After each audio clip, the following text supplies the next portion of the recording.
I'm Mariefiebach of FeedYourFamilyTonight.com, and today we are making cinnamon and sugar crispy chickpeas. Now you know I love a roasted chickpea.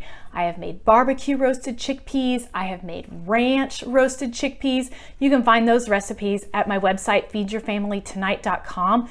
But today, sometimes you want something that's sweet rather than savory, and this is a perfect little snack to take off that sweet tooth. It just starts with a can of chickpeas that I have drained. And then after I drain them, I like to put them on a towel to dry them because water is the enemy of crispiness. And so I let these go into the towel and just gently rub them to try and get as much of the water off as possible. Once they've been drained and dried, I'm gonna add 2 tablespoons of avocado oil. If you don't have avocado oil, you could use vegetable oil too. I wouldn't recommend using olive oil because it doesn't have quite a high enough smoke point, and these cook at 400 degrees, but avocado or vegetable oil work really well. And you're just gonna put them onto a baking sheet. They're gonna bake at 400 degrees for about 25 to 35 minutes. And about halfway through, you might wanna shake them a little bit to get them browned evenly on all the sides. Now we're gonna make the topping. This topping could not be simpler. It is 2 teaspoons of sugar, a 1/4 teaspoon of cinnamon, and then just the tiniest pinch of salt.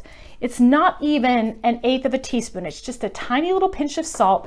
I use table salt for this, and you're just gonna mix it together. The table salt kind of cuts the sweetness a little bit and makes these chickpeas taste a little bit more balanced.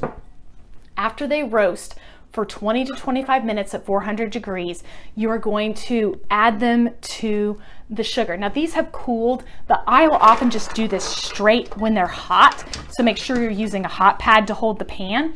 You're just gonna mix them until they're all coated in the cinnamon and sugar, and you end up with this sweet, crispy treat that is super, super yummy. The full recipe is at FeedYourFamilyTonight.com, but we are getting close to the holidays. And the holidays can be really, really stressful. So I created the Feed Your Family Tonight Holiday Planning Guide to help you recapture a little calm in the crazy that is the holiday season. This one is updated from my 2019 version. I have added 20 pages of bonus materials, including a Thanksgiving 101 if you have never cooked Thanksgiving dinner and you're having to do that for the first time this year. It guides you through all of the steps to make sure that you have a successful Thanksgiving dinner. I have also added some 2020 holiday survival tips. The holidays are going to look a little bit different for us, for many of us this year, and the holiday survival tips give you some ideas for creating connection with your family even when you're not close, and also tips on things like shipping to make sure that all of your gifts arrive on time. If you have any questions, you can visit feedyourfamilytonight.com/holiday to get the holiday planning guide, or join me in the Feed Your Family Tonight Facebook group. I'm always happy to talk with you there.